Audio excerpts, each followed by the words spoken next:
Bonjour. Bonjour à tous. Je m'appelle Julien Coriolan, je suis évangéliste technique chez Microsoft France. J'ai le plaisir d'animer cette session aujourd'hui avec Adrien.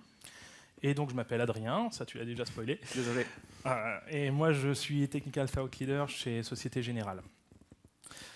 Et donc on va vous parler de Docker, de DevOps, avec un peu de Windows, un peu de Linux, et on va voir un petit peu comment les écosystèmes sont en train de devenir un petit peu hybrides justement au travers de la technologie Docker et de ce qu'on peut faire avec tout ça. On va vous faire pas mal d'explications sur comment on va pouvoir travailler justement avec Docker sur les deux plateformes, et puis des démonstrations, et on verra jusqu'où on peut aller aujourd'hui, notamment sous Windows. Alors, pour apprendre un petit peu à se connaître, parce que maintenant vous savez un petit peu qui on est, on aimerait bien savoir un petit peu qui vous êtes. On va poser deux petites questions. Qui est plutôt dev, qui est plutôt ops? Les devs, en même temps on est à Devox. Et les ops? Allez, soyez pas timides. Bon, ça va, je me sens moins seul. Super. Allez, deuxième question, toujours tant qu'on y est. Côté plateforme, vous êtes plutôt sur des plateformes qui sont hébergées sur du Linux ou sur du Windows? Linux? D'accord. Et Windows? Et ceux qui sont pour les deux? Ah bah ça c'est un très bon point. Très bon point. On va passer une bonne 45 minutes ensemble. Exactement. Allez, on va pouvoir embrayer. Allez, on démarre. Allez, on va démarrer. On va vous parler un petit peu de Docker, le conteneur. On va revenir un petit peu aux racines de tout ça pour commencer, avant de parler plus largement d'applications. Alors, Docker, si on revient un petit peu à la base, quelques instants, alors on ne va pas vous refaire toutes les prémices de Docker, mais remettre le focus sur quelques petites choses. La première chose qui est intéressante à dire, c'est que Docker, au début, si on regarde sous le capot, c'est plutôt de la technologie d'ops pure et dure, parce qu'il y a de l'isolation, il y a du LXC, des namespaces, des C-groups, plein de trucs, des trucs d'ops. Mais ce qui fait la force de Docker, ce qui fait qu'il a une telle aura aujourd'hui et qu'il y a un tel engouement sur le marché, c'est que Docker, c'est une technologie d'ops pour les développeurs. Ça résonne dans leur tête, et on va voir comment. La première des choses, c'est que le conteneur, en fait, il a des tas de propriétés un petit peu sympathiques, qu'on va parcourir. J'en ai mis quelques-unes à l'écran, le fait qu'il soit jetable, qu'il soit un peu full stack, qu'il soit portable. Et justement, ça c'est quelque chose qui est très intéressant dans une logique de contexte d'utilisation. On ne fait pas de la techno pour faire de la techno. Aujourd'hui, ce qui nous intéresse, c'est ce qu'on peut en tirer. Et c'est là où les gens de Docker ont été très forts. Ils n'ont pas inventé la techno, ils ont inventé le cas d'usage. Et Docker, c'est donc à la fois le conteneur, mais également l'écosystème qui permet de manipuler ce bel artefact. Si on prend l'une de ces caractéristiques qui est intéressante, c'est le fait que ça soit des objets plutôt immuables. Construire un conteneur, ça coûte pas cher. On build des conteneurs très rapidement, on aura une petite démo tout à l'heure, et du coup, ça n'a pas d'intérêt d'essayer de créer un conteneur et a posteriori essayer de le modifier, de le patcher, de remettre des modifications dans son contenu, changer l'application qu'il contient. Ça ne fait pas vraiment sens. J'espère que dans la salle, il n'y a personne qui, sur un serveur en prod, va me repositionner quelques classes, quelques DLL sur un serveur de prod, au-delà de remettre toute l'application. Alors des fois, il y en a toujours un qui me dit oui, on ne peut pas faire grand-chose pour ce gars-là, mais le fait est que ce n'est pas une bonne pratique. Ce qui est intéressant, c'est que c'est immuable. On build un conteneur, ça devient un artefact, et ça, pour un développeur, finalement, ça parle, parce que c'est l'application et toutes ces dépendances qui vont avec. On n'essaye pas de le mettre à jour. La deuxième propriété qui est intéressante, c'est que justement, c'est full stack. Ce conteneur, ce qui change par rapport à avant, c'est que nos artefacts, historiquement, c'était des artefacts applicatifs. Et puis toute l'infra, les procédures, on les avait sur des bouts de papier, on les avait de ci, de là. On se disait comment on va le déployer, mais ça, à la limite, c'est le problème des ops, on s'en fout, quoi. Ce qui est intéressant avec Docker, c'est qu'on réconcilie dans un même artefact, en fait, tout ce qui fait l'application, ou plus largement le produit. On y retrouve évidemment l'artefact applicatif, mais également un éventuel middleware qui l'utilise, de la configuration système, si ce n'est que définir un répertoire, une variable d'environnement, tout ce qui fait que l'application fonctionne. On crée un artefact qui devient vraiment autoportant, autosuffisant. Et ce qui devient intéressant, c'est que ce qu'on va pouvoir tester, passer à la moulinette avant de le livrer, c'est ce tout.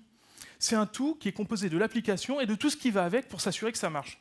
Et ça nous évite, dans une bonne pratique DevOps, d'avoir un bel artefact, de le refiler au cousin Ops avec qui généralement on n'interagit pas très bien, et puis finalement qu'au moment de le mettre en prod, ça passe pas, parce que oui, c'est vrai que sur les devs, il y a une certaine version d'un middleware, il y a une certaine version de serveur, il y a une certaine version de paramètres, et puis la config d'infra, c'est la petite notice en post-it qui est attachée au livrable, qui se perd, et quand on arrive en prod, évidemment, ça marche plus. Là, tout est packagé, c'est ça qu'on certifie, c'est ce tout qui est autoportant et fonctionnel, et qu'on va faire passer sur les différents environnements. Ce qui est intéressant aussi, c'est que cet artefact, il est construit de façon programmatique. On le build. Ça aussi, ça reste un petit peu dans les paradigmes des développeurs. Si on le build et que c'est programmatique, ça veut dire que ça se versionne. Ça aussi, c'est une propriété extrêmement désirable. Ce code, il est versionné, donc il est attaché à la version du code applicatif. Donc finalement, on versionne ensemble le code de l'application, mais aussi en quelque sorte la notice de montage et de déploiement. Puisque finalement, d'une certaine façon, la version du middleware que vous utilisez, la présence ou pas d'un répertoire, en gros, tout ce qui va avec le produit, c'est versionné avec et ça fait partie du livrable. Donc on a bien réconcilié le cycle de vie de l'application et de l'environnement sur lequel elle fonctionne. Pour se l'illustrer d'une certaine façon, on peut se dire que finalement, qu'on change une ligne de code ou qu'on change une version de SSL, d'OpenSSL ou quelque chose, c'est toujours la même chose. On régénère un artefact et on le déploie. Mais Docker, ça ne change pas seulement les choses sur le plan technique. Si cet artefact il est full stack, ça veut dire que les gens qui vont construire cet artefact, c'est des équipes qui sont composées de devs, bien sûr, mais aussi d'ops. Parce que c'est aussi une forme d'expertise, de savoir quel middleware on a besoin, pour savoir quels sont les composants système, les versions d'OpenSSL ou que sais-je. Quels que soient les composants dont vous avez besoin, il y a besoin d'avoir une expertise aussi pour ça. Et donc, c'est un travail conjoint de créer cet artefact universel. Donc Docker, ça matérialise un petit peu cette façon d'interagir ensemble. Et finalement, d'un côté, on a des gens qui s'intéressent à construire ces conteneurs, qui sont collégialement engagés dessus, des devs et des ops. Et puis de l'autre côté, on a des gens qui fournissent des plateformes de CAS, de cluster CAS, on va en parler un petit peu tout à l'heure. Et là, évidemment, il y a des ops, mais il y a aussi parfois des développeurs pour construire des fonctionnalités qui vont autour. Eux, ce qui les intéresse, c'est pas tant ce qui se passe dans le conteneur, ce qui les intéresse, c'est d'apporter une capacité à déployer et opérer les conteneurs. Quelques mots sur le continuous delivery. Finalement, le conteneur Docker, ça n'est ni plus ni moins qu'un artefact universel, on l'a dit, et puis finalement, ça intègre bien les paradigmes du continuous delivery. Le développeur, il développe son application, mais il développe aussi la notice de montage du conteneur, le Dockerfile, on aura un petit exemple tout à l'heure. Quand il commit du code, finalement, via des webhooks, ça sollicite la Software Factory pour aller chercher la dernière version du code, compiler l'application, la builder, mais ensuite, il y a des nouvelles tâches qui apparaissent qui consistent à prendre l'application et la mettre dans un conteneur, de builder le conteneur, et ce conteneur, cette image de conteneur, pour être plus précis, on la met sur la registry Docker, la registry d'image, qui devient finalement, d'une certaine façon, votre nouvelle Artifactory, votre nouveau Nexus, votre nouvelle plateforme qui contient vos artefacts versionnés de l'application. Et c'est cet artefact que vous allez déplacer sur les différents environnements, ce qui vous assure d'avoir exactement la même chose partout, et donc de pouvoir tester les choses très en amont, et vous assurer que ce qui va se passer en prod sera exactement ce qui s'est passé sur les environnements précédents. Tout comme vous ne rebuilderiez pas, je l'espère, votre code pour aller juste sur la prod, ou pour un autre environnement. Quelques mots sur la virtualisation et l'isolation. La virtualisation, traditionnellement, ça consiste à émuler du hardware et recréer son propre système d'exploitation, donc virtualisé, et avoir toute sa stack applicative dessus. Docker, c'est pas ça, on le rappelle. Docker, c'est de l'isolation au sein d'un même système d'exploitation. Tous vos conteneurs sous Linux, ils pourront fonctionner en exploitant le même noyau Linux sous-jacent. C'est de l'isolation, et c'est pour ça que Docker était limité au seul écosystème Linux. Mais tout n'est pas perdu pour les Windowsiens, je crois. Alors effectivement, puisque depuis la sortie de Windows Server 2016, il y a quelques mois, et depuis la dernière mise à jour de Windows 10, on a des conteneurs qui arrivent sur Windows, donc uniquement sur ces deux versions. Et on va retrouver différents concepts, différentes versions, on va dire, des conteneurs. On a ce qu'on appelle les Windows Server conteneurs et les Hyper-V conteneurs. Les Windows Server conteneurs, ils sont grosso modo identiques en théorie à ce qu'on connaît aujourd'hui sous Linux, donc c'est la petite box en haut à droite sur la slide, à savoir que vous avez un guest OS, Windows Server en l'occurrence, et vous allez pouvoir booter des conteneurs Windows dessus, donc exécuter des applications Windows évidemment à l'intérieur de ces conteneurs. On n'émule pas Linux sur Windows quand on parle de conteneurs Windows. Et tous ces conteneurs-là, ils vont avoir un certain nombre de mécanismes d'isolation, j'y reviendrai après, mais ils vont partager le kernel de la machine hôte, comme ça se passe aujourd'hui sous Linux. On est allé un tout petit peu plus loin, puisqu'on a sorti dans le même temps quelque chose qui s'appelle les Hyper-V conteneurs, et qui portent très bien leur nom, puisqu'en fait, c'est des conteneurs qui sont en fait des mini-machines virtuelles qui vont booter sur notre hyperviseur Hyper-V. Donc on va embarquer une petite machine virtuelle avec une image qui est un Windows Server Core ou un Nano Server, et on va faire tourner un conteneur à l'intérieur. Mais ce qu'on a fait ici, c'est qu'on va se baser sur les mêmes images Docker, donc une image Windows Server Core ou une image Nano Server, et c'est au moment où on va faire le Docker Run qu'on va indiquer au démon Docker, je veux une isolation traditionnelle Windows Server Container, donc ce qui ressemble à Linux avec un partage du kernel du guest OS, ou alors je veux une isolation plus poussée parce que je suis dans un environnement multitenant, j'ai besoin vraiment d'aller avoir un niveau d'isolation qui est identique au final à une VM, mais je veux conserver tous les avantages du conteneur, à savoir le format de packaging des images, un boot relativement rapide, forcément un peu plus lent qu'un conteneur simple parce qu'il faut booter une VM et un OS et un kernel, etc. Mais en gros, je dis docker run, -- isolation égale Hyper-V, et je suis en mode isolation Hyper-V. Et sur Windows 10, comme on fait tourner Windows Server ou Nano Server dans les conteneurs, vous êtes obligatoirement en isolation Hyper-V. Donc les démos que je ferai juste après seront en isolation Hyper-V. Donc ça, c'était pour les primitives Windows qu'on a ajoutées dans le kernel de Windows Server et de Windows 10. Ensuite, la deuxième piste de réflexion, c'est de dire qu'est-ce qu'on fait. On doit pouvoir piloter ces conteneurs. Aujourd'hui, si on veut piloter ces conteneurs, il y a un moyen qui est très simple pour le faire, c'est d'utiliser Docker. Donc on a travaillé avec Docker pour porter le Docker Engine sur Windows. C'est-à-dire qu'en gros, on fait travailler le Docker Engine avec les primitives du kernel de Windows, et on réexpose exactement la même Docker Remote API que celle qui existe sous Linux, pour faire en sorte que le Docker Client, ce soit le même pour créer des conteneurs Linux, et ce soit le même pour créer des conteneurs Windows. Je fais un Docker Run qui target une machine Linux, je vais pouvoir exécuter un conteneur Linux. Je fais un Docker Run qui target une machine Windows, je vais pouvoir exécuter un conteneur Windows dessus. Même expérience, même Dockerfile, même tooling. D'ailleurs, on le voit si on rentre un petit peu dans le détail des architectures. On a toute une stack qui est plateforme independent, à savoir tout ce qui est Docker Client, Compose, Swarm, Registry, etc. En dessous, on va retrouver le Docker Engine avec Containerd, libnetwork et compagnie, donc là qui va être plateforme spécifique et qui, en fonction de l'implémentation du Docker Engine, va être capable d'aller switcher sur les primitives Windows et sur les primitives Linux, sachant qu'on va retrouver grosso modo les mêmes choses, à savoir des control groups, des namespaces, avec certaines spécificités, par exemple au niveau Windows, l'isolation du registre dans les conteneurs. Et on va même un petit peu plus loin, puisque aujourd'hui, on utilise un seul et même format pour Windows et pour Linux. Ce format, c'est donc le format de l'image Docker. Donc c'est une seule registrie. Un exemple que j'ai choisi ici, c'est de vous montrer le hub Docker de .NET Core, où on publie à la fois des images qui targetent Linux et des images qui targetent Windows. Donc aujourd'hui, la registrie Docker vous permet de gérer les deux formats d'images. Évidemment, si vous essayez de faire un pool d'une image Windows sur un nœud Linux, ça ne va pas marcher. Et vice-versa. Donc du coup, finalement, tout ce qu'on racontait tout à l'heure sur les pratiques, sur la façon de travailler, c'est exactement la même avec Windows ? Alors c'est exactement la même, et je vais vous le montrer tout de suite. Donc là, je suis sur une machine Windows 10, j'ai une session PowerShell. Je vais peut-être zoomer un tout petit peu,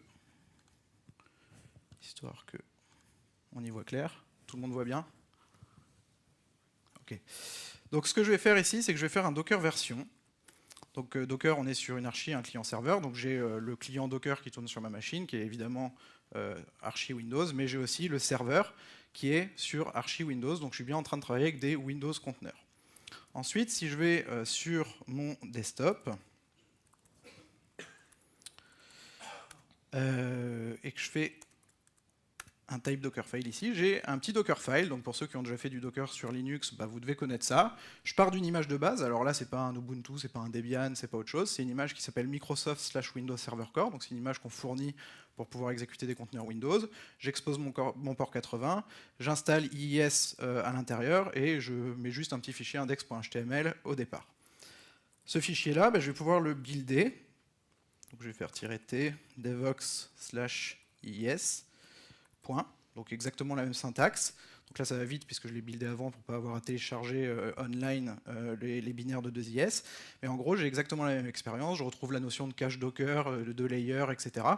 Tout est exactement pareil. Et donc si je fais un Docker image ici, je retrouve, alors j'en ai plusieurs, mais je retrouve bien ici l'image que je viens de builder. Donc vous voyez 29 heures ago, puisque en fait je l'avais déjà buildé sur IIS. Donc c'est au final qu'un tag qui s'est appliqué ici en utilisant le cache. Et donc du coup, ce que je vais pouvoir faire, c'est faire un Docker Run. Je vais le tourner en tâche de fond. On va exposer le port 80, donc toujours la même syntaxe, devox/IIS. Et comme il n'attend pas à la fin, je vais lui donner un truc en boucle pour lancer mon conteneur. Et donc là, ça va mettre un tout petit peu de temps Pourquoi ça va mettre un tout petit peu de temps? Parce que je suis sous Windows 10. Et qui dit Windows 10 dit obligatoirement isolation en mode Hyper-V conteneur. Donc ce qui est en train de se passer en fait sur mon système, c'est que j'ai un petit process qui s'appelle VMMSS, je crois, qui est en fait un processus Hyper-V, qui est en train de booter Windows Server Core à l'intérieur, qui est en train de démarrer donc, le kernel, l'OS, etc. et qui va ensuite démarrer mon conteneur à l'intérieur.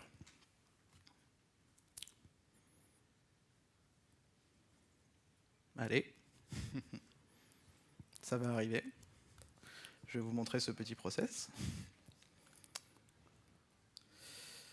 Tac, tac. Alors, il est par là, si je vais dans les détails ici. Tac. Donc là, il a terminé. Et là, voilà, j'ai VMMSS qui est le process qui gère ma VM. Et donc, du coup, bah, si je fais mon Docker PS ici, je vois bien que j'ai un conteneur qui est en train de tourner. Je peux faire un docker exec pour exécuter une commande à l'intérieur. C'est la ligne de commande Docker. Je vais faire un petit ipconfig, puisque là, je suis sur un Hyper-V conteneur, donc il est connecté à un réseau NAT sur ma machine, ce qui me permet de récupérer ici son IP sur laquelle j'ai exposé le port 80. Et puis, donc, je peux venir ici,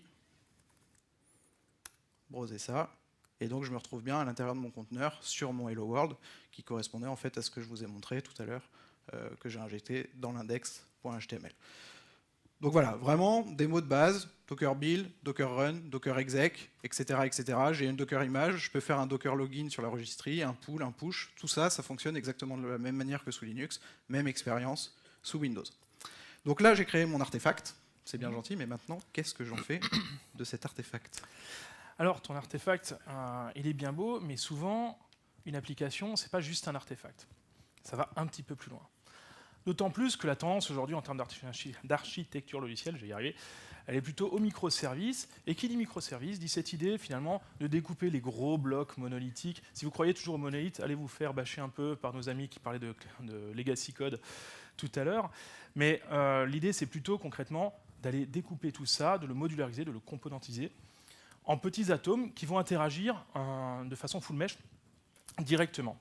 Et ça, finalement, c'est votre application. Votre application, c'est cet ensemble de petits artefacts, de petits composants qui vont parler ensemble. Et ça, finalement, ça fit bien là aussi avec Docker. Et c'est aussi pour ça que Docker, il y a un tel engouement, parce qu'il épouse bien les principes DevOps, c'est ce qu'on disait tout à l'heure, mais il fit bien aussi avec les tendances d'architecture d'aujourd'hui. Le principe du conteneur, c'est pas d'y coller un gros monolithe. Techniquement, on peut, mais c'est pas vraiment ça l'idée. Donc du coup, notre conteneur, finalement, il est bien, mais c'est qu'un petit morceau d'un ensemble plus vaste. Et petit à petit, Docker a évolué. On a connu le conteneur Docker, et finalement, ça, c'est devenu une forme d'unité de compute. On y met du code applicatif. Mais quand on fait ça, quand on découpe son application et qu'on fait tous ces petits atomes, reste encore la question de la data. Or, tout à l'heure, comme on disait, on fait du continuous delivery, on régénère des artefacts, ils sont immuables, donc on ne les touche pas, on les trash, on met un nouveau, oui, mais s'il y a la data dedans, c'est mort. Donc du coup, la data, il ne faut pas la mettre dans ces conteneurs, il faut l'exporter ailleurs. Historiquement, on le faisait dans des conteneurs, et on faisait un point de montage d'un conteneur qui ne contenait pas l'application, qui contenait que de la data, qui était monté dans le conteneur qui portait l'application, pour découpler le cycle de vie de la data du conteneur qui portait l'application. Docker a entre-temps créé les Docker Volumes, des objets qui servent purement et simplement à gérer la data, soit dans des conteneurs qui sont des volumes maintenant, soit en utilisant des backends tiers. On peut se backer sur d'autres storages, du NFS, du stockage objet, etc., etc. On a la data, mais tout à l'heure, sur mon petit schéma, il y avait aussi plein de flèches dans tous les sens. Nos microservices, ils ont tendance à échanger un petit peu entre eux. Pour ça, il faut avoir du réseau. Alors évidemment, on pourrait imaginer que tous ces composants utilisent directement le vrai réseau physique pour se parler entre eux. Mais ce n'est pas forcément une idée très intéressante. Ce qu'on veut, c'est que ces petits composants parlent entre eux, et finalement, ce qu'on veut réellement exposer au monde, c'est le front ou la gateway applicative, la porte d'entrée de l'application. Mais nos composants, on va les faire parler entre eux. Donc il va y avoir un composant qui s'appelle les Docker Networks, qui sert à créer des réseaux en overlay, on va le voir un petit peu plus loin, qui vont permettre à tous nos conteneurs d'interagir entre eux au sein de la plateforme Docker, sans que ça sorte à l'extérieur. Et puis finalement, vu que j'ai parlé d'avoir plein de conteneurs qui forment l'application, d'avoir de la data, d'avoir du network, on commence à avoir plein de choses, c'est l'arrivée des topologies, qui sont matérialisées par des Docker Stacks. L'idée, c'est finalement d'avoir la recette de cuisine, qui est elle-même sous forme de code. On verra un exemple tout à l'heure en YAML. La stack, elle décrit finalement les interactions et tous ces composants qui forment l'application. Enfin, tout ça, ça repose sur une plateforme de CAS. Un CAS, c'est quoi? C'est finalement un cluster de serveurs Docker, par exemple. Donc on va avoir le Docker Engine, qui est finalement le démon Docker qui tourne sur des serveurs Linux, et Windows, on l'a vu. Tout ça, on peut les mettre ensemble pour créer un cluster. C'est le cluster Swarm. On va également avoir Docker Machine, qui est un petit automate qui va permettre de spawner des nœuds Docker pour ajouter à notre cluster, par exemple, sur différents backends. Sur VirtualBox, quand vous développez sur votre machine, vous pouvez vous amuser à vous en servir, mais surtout, vous pouvez utiliser des clouds publics comme Amazon, comme Azure, comme Google Cloud, etc., etc. Et pour finir, il y a la registry qui vous permet d'héberger vos images. Dans Docker 1.12, l'orchestration a beaucoup changé. Avant, l'orchestration, en fait, elle était extrêmement simpliste. C'était finalement l'agent Swarm. C'était plutôt une espèce de proxy qui venait capter les requêtes que vous vouliez faire et qui ensuite les dispersait sur les différents nœuds. Il n'y avait pas vraiment de notion de contexte qui était sauvegardée. Là, maintenant, on a un véritable orchestrateur qui est décentralisé, c'est-à-dire qu'il va y avoir plusieurs managers. On va mettre 3 ou plus managers dans le cluster. On va mettre des workers aussi, c'est des agents qui contribuent au cluster mais qui ne portent pas l'intelligence du cluster. Ces composants vont discuter de façon très sécurisée, notamment avec TLS. Et ce cluster, vu qu'il est décentralisé, est aussi plus résilient. La perte d'un nœud du cluster n'entraîne pas forcément la perte des conteneurs qui sont dessus. Ou plutôt, le cluster va avoir l'intelligence de respawner, de régénérer des conteneurs sur d'autres nœuds. Et ça, on va voir comment ça marche tout à l'heure. Comment ça marche dans la vraie vie maintenant pour utiliser ces nouveaux concepts? Du coup, les networks, ça se crée, c'est des objets Docker. Tout comme on crée des conteneurs, on crée des réseaux, Docker, Network Create, Remove. Et on va aussi créer de nouveaux objets comme les services. Parce que ton microservice, c'est un conteneur, mais si tu veux le rendre résilient ou si tu veux avoir une capacité de scalabilité, tu vas peut-être même lancer plusieurs instances de ton même conteneur. C'est la même image que tu lances plusieurs fois. Et ça, on va l'appeler un service. Un service, c'est une même image qui est instanciée à plusieurs reprises. Dans la ligne de commande qu'on voit là, on voit que j'ordonne la création de 4 réplicas du même service. Ce qui devient intéressant, c'est que je crée mon service, je décide de ma politique de réplication, j'attache mes conteneurs à un réseau. C'est ce qui fait que tous les conteneurs qui sont attachés au même réseau vont pouvoir parler entre eux, indépendamment de parler à l'extérieur. Et pour ce qui est de ne pas d'être exposé à l'extérieur, j'ai le petit switch "-p" qui me permet de publier comme on le faisait et comme tu l'as fait tout à l'heure également. Comme avec un conteneur. Exactement.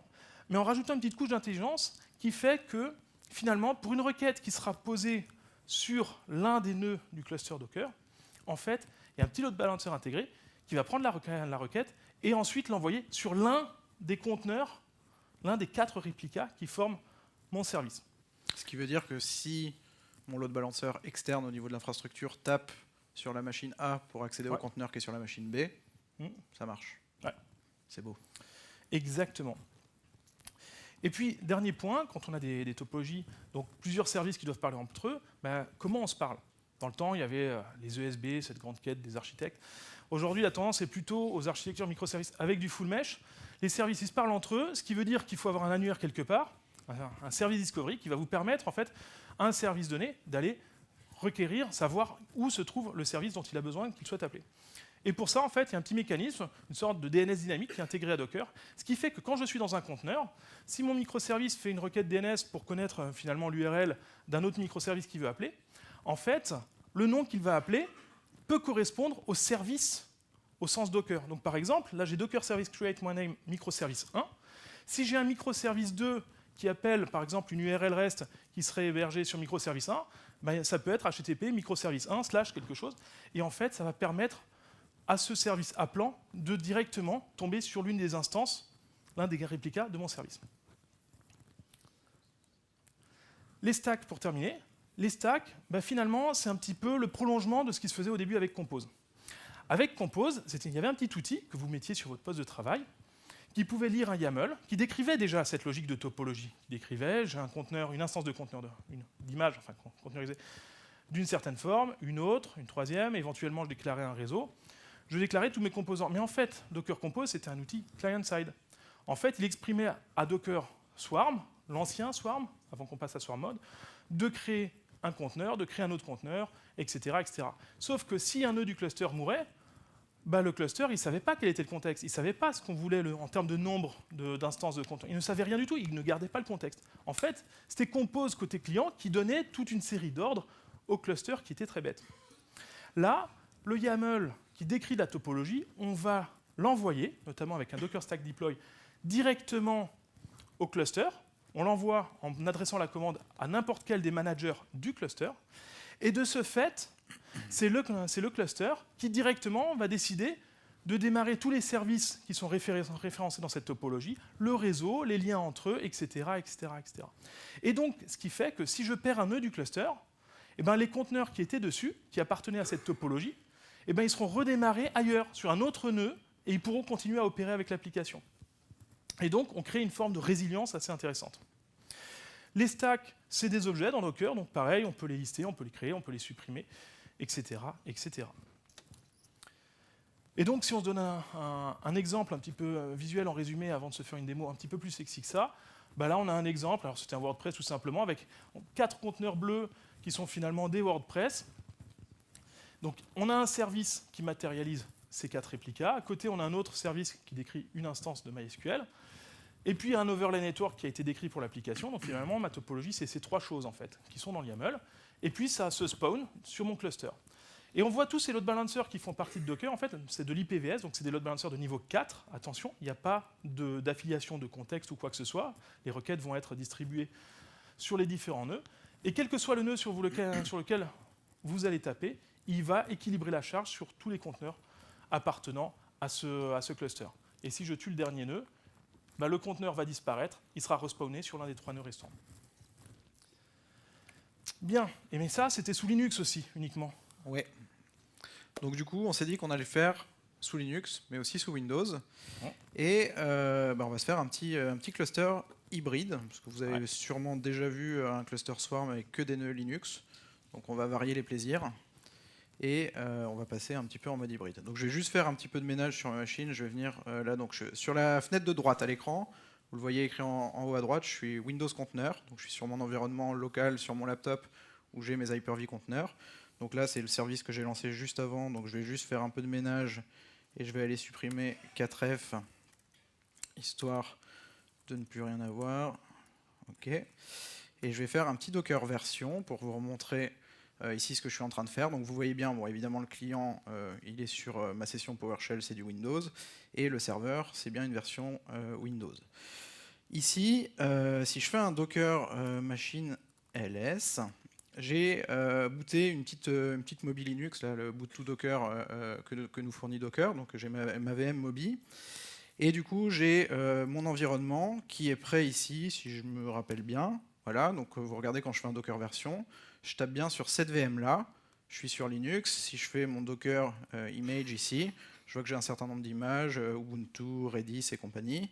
Et si je fais mon Docker image de ce côté-là, je retrouve bien mes Windows Server Core et compagnie. Donc à droite, on est sous Windows, à gauche, on est connecté à un autre Linux.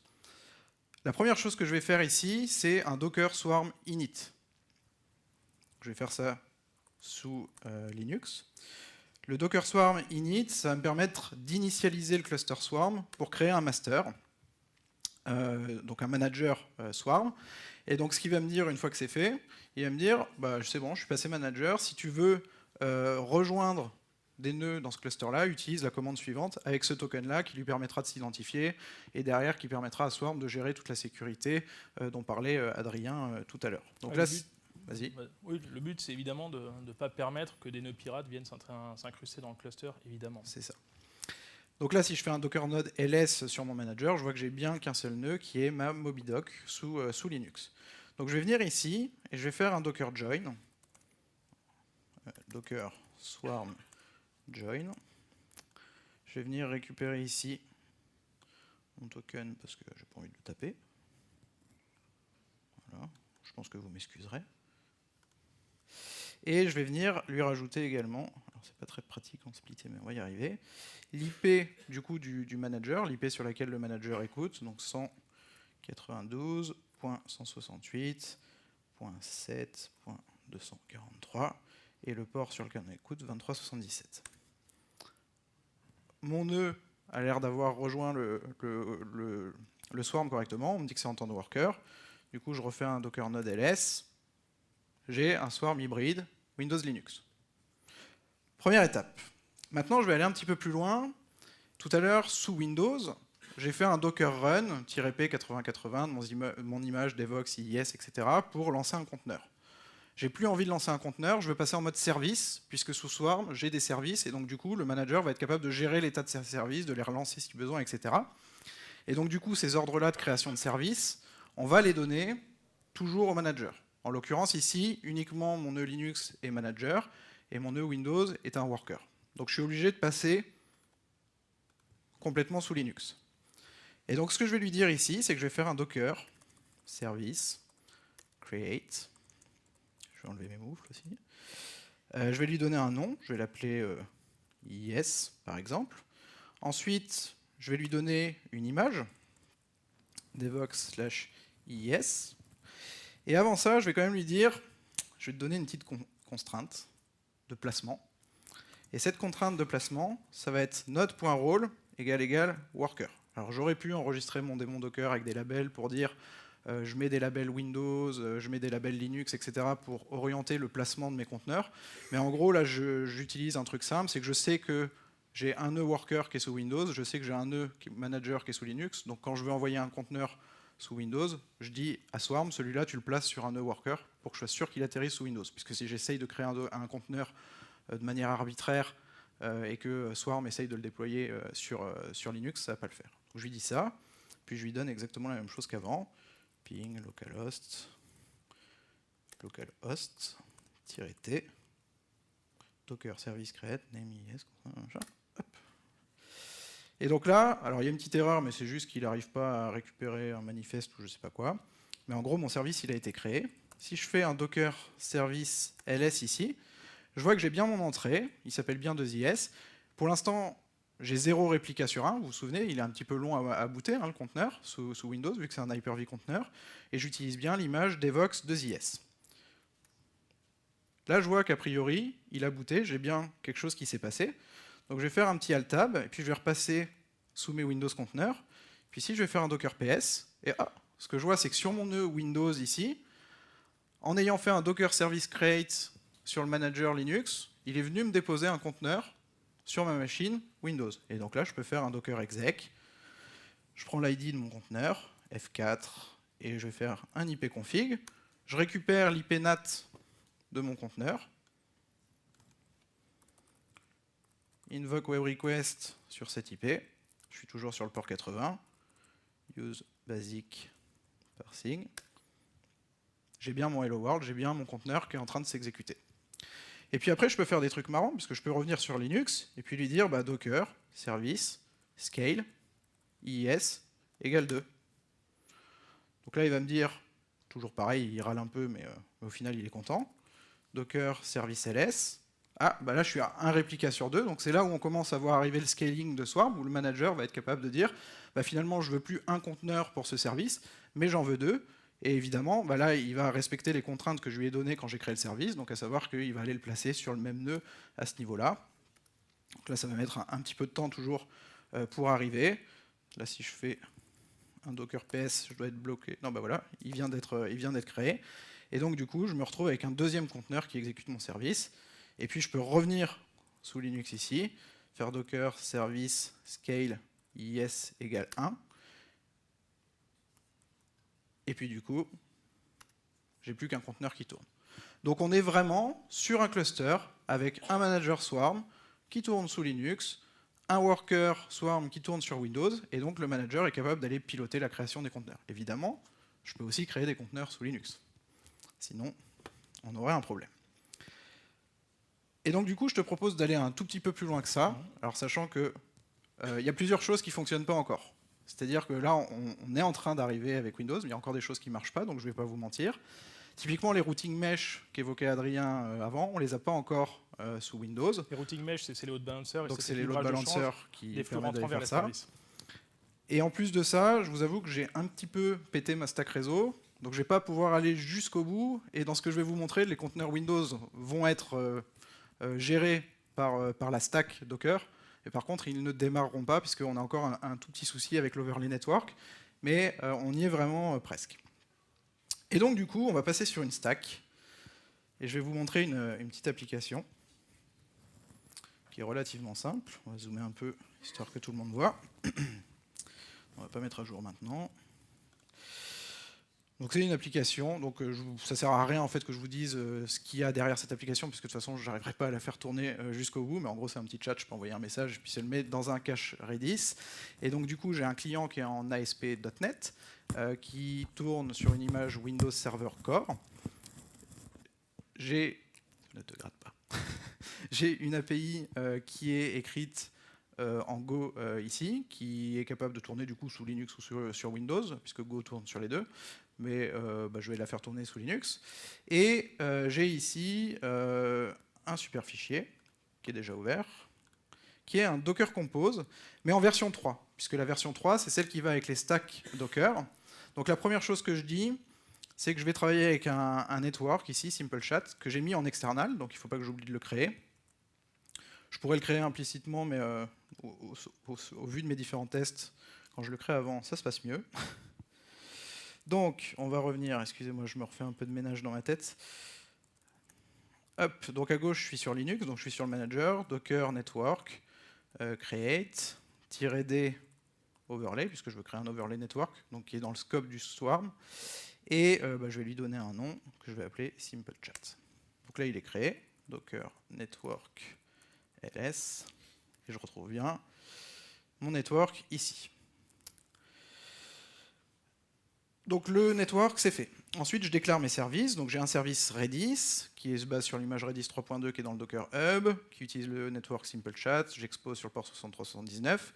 Et on retrouve une section qui n'existait pas avant dans les Docker Compose V2, qui est le deploy. Comment est-ce que je veux déployer ce service, et qui revient un petit peu à ce que tu as fait tout à l'heure, enfin ce que tu avais sur ton slide dans la ligne de commande, à savoir le mode que je veux, donc replicated, le nombre de réplicas que je veux, et ensuite je vais pouvoir lui donner des variables d'environnement, des contraintes de placement et des choses comme ça. Et là, j'utilise le même trick qu'avant, à savoir que je lui dis que comme je veux l'exécuter sur Linux, celui-là, je vais le placer sur un rôle manager, puisque mon manager est sur Linux. Je retrouve ensuite mon API, donc mon API Go qui est également dont j'ai buildé l'image sous Linux, qui utilise le même network, variable d'environnement, j'expose des ports, toujours en mode répliqué, etc. Role manager pour l'envoyer sur le nœud Linux. Et ensuite, je retrouve une autre image ici, qui est une image Windows Server Core. Donc, pour vous remontrer encore un autre fichier Docker Windows, c'est vraiment la même chose. C'est juste que mes images de base, je les place sur du Windows Server Core et pas sur du Debian, de l'Ubuntu, des choses comme ça. Mais c'est vraiment pareil. Et puis en plus, non, celle-là c'est moi qui l'ai fait, mais j'aurais pu prendre une qui était dans le Hub Docker si j'en avais envie. Donc vraiment même méthode de travail. Et donc du coup, j'expose mes ports. Alors là, techniquement, de toute façon, même si ce que je voulais faire marcherait, ça marcherait pas puisqu'on n'a pas les routing mesh. Et qu'aujourd'hui, quand vous voulez lancer un service en fait dans Swarm sous Windows, vous devez forcer le mode DNSRR au niveau du endpoint. Donc c'est l'ancien mode de routing de Swarm pour que ça fonctionne. Chose qu'on ne peut pas faire en fait dans un Compose V3 puisque c'est pas encore implémenté dans la norme. Et donc là, je vais le placer sur un worker pour l'envoyer sur mon nœud Windows. Donc j'ai défini ma stack, et encore une fois, cette stack, elle est basée sur des images qui sont versionnées. Je peux l'envoyer dans GitHub, je peux poser un label, donc je peux la versionner. Et au final, c'est ce qui va me permettre, à un moment donné, d'aller déployer mon application sur de la prod. Puis du coup, tu n'es plus obligé de choisir ta religion, puisque finalement, ton application, tu tires parti du meilleur des deux mondes, puisque tu as des composants de ton application sur des nœuds Windows, et des composants qui, eux, sont sur des nœuds Linux. Exactement, c'est vrai que c'est un point qu'on n'en a pas parlé. Le fait de se dire, j'ai des process dans l'entreprise, donc du coup, je vais toujours utiliser cette techno parce qu'on a défini les process et il faut que ce soit comme ça.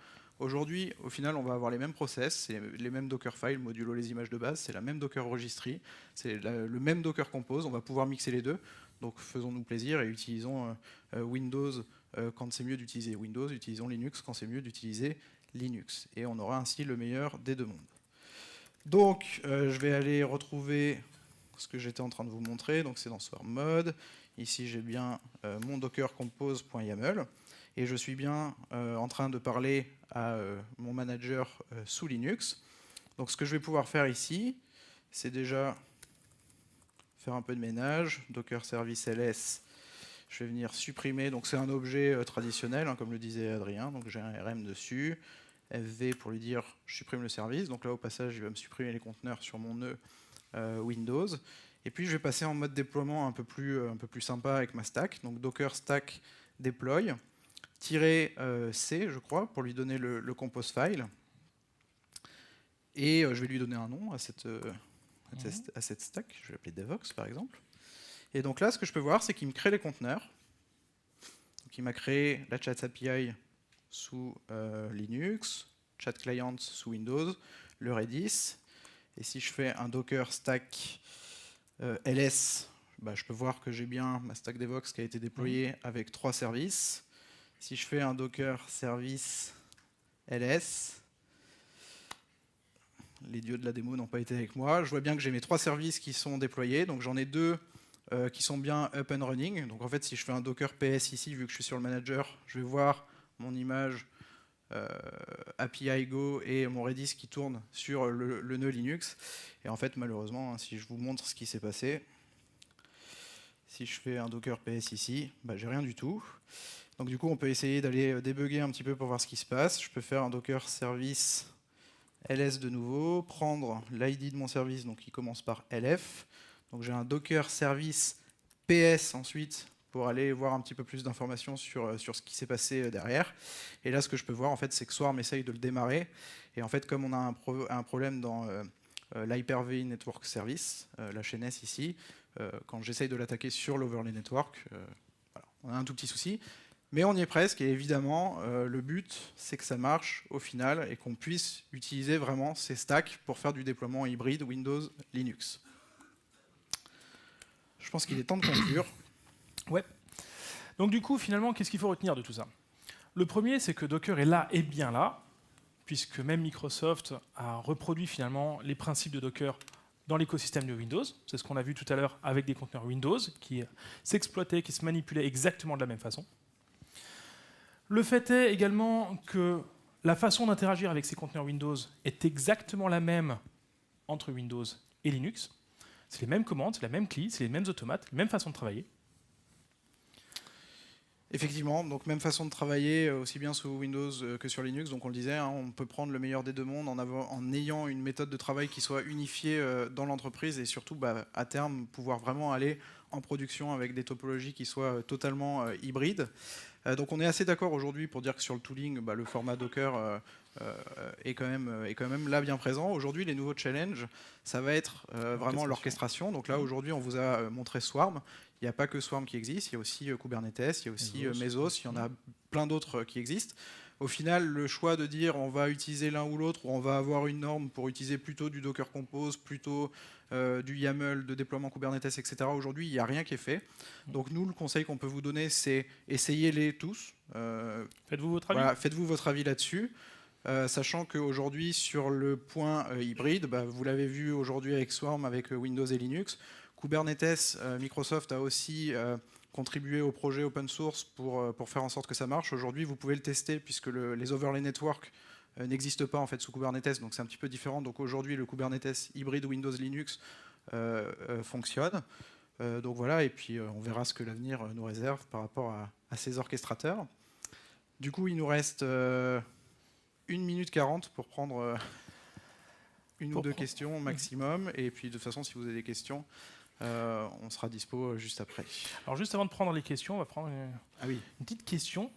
On aimerait bien avoir un petit peu de feedback. Alors je vais vous proposer un petit exercice rigolo en 1 seconde. Ça s'appelle le ROTI, pour Return on Time Invested. Rien à voir avec la bouffe, même si j'aime bien ça. L'idée, c'est que je vais compter jusqu'à 3 et je vais vous proposer tous en même temps de lever la main. 1, grosso modo, c'est que Santa Barbara, c'était peut-être plus intéressant que ce qu'on a pu vous raconter aujourd'hui. Et vous avez le droit de le dire. Soyez sincères. 5, c'est que c'était le truc à pas rater aujourd'hui. Vous êtes bien amusés, vous avez appris des choses, c'était intéressant. Et vous ressortez heureux de cette session. Alors, je vais vous proposer de lever la main à 3, comme ça personne ne regarde personne et chacun note en son âme et conscience. Vous êtes avec moi? Vous êtes un peu endormis là. Allez, oh. Allez, 1, 2 et 3.